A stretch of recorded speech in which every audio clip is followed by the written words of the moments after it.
Bururi Atongoretie bururi hari Ukunguiri wa Mirongo Itandatu wa Thiguku ya Mashujaa Kaunti-ini ya Kericho. Aruguritie Mubango wa Urigiti Utari Marihi UHC Ugitanywo Gũkorwo Kuguna Muingi wa Kenya na Makiria Kuria Aria Matehotete.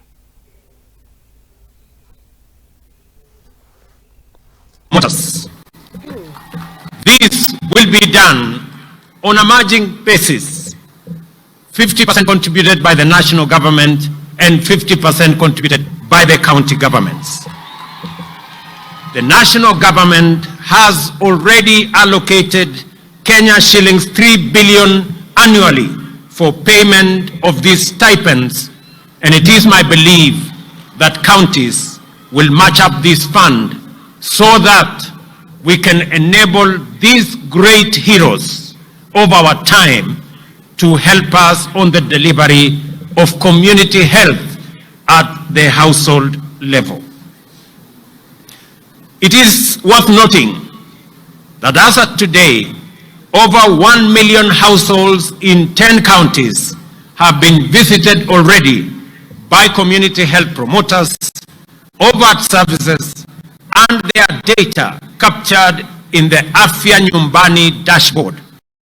This is a significant major achievement, as this dashboard is not only available to the Ministry of Health, it is also available in my office.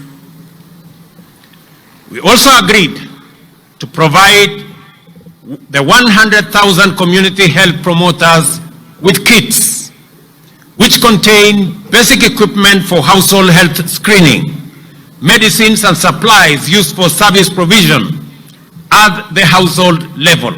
And as you can see today, every community health promoter here present, each one of them has a health promoter's kit.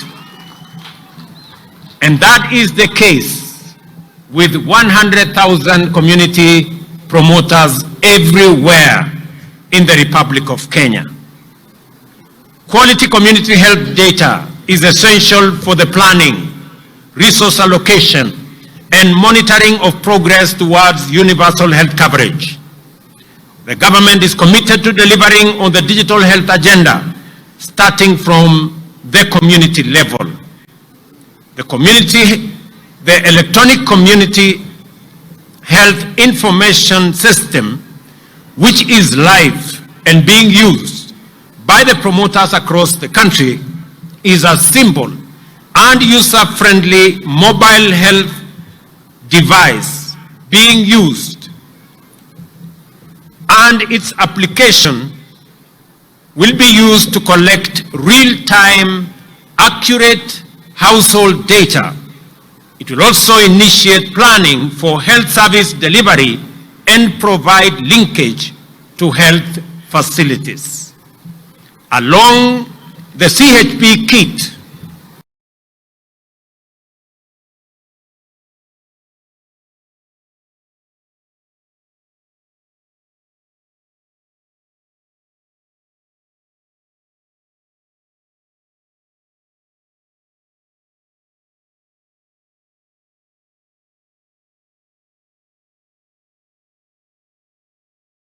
from curative to preventive health, will further be strengthened by the promotive services provided by community health promoters at the household units and integration of preventive services at the primary health care level.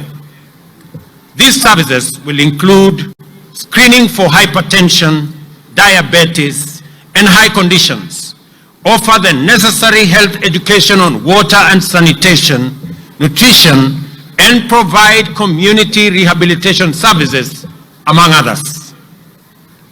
These services will be provided through multidisciplinary teams that will be established at the level of the primary care networks.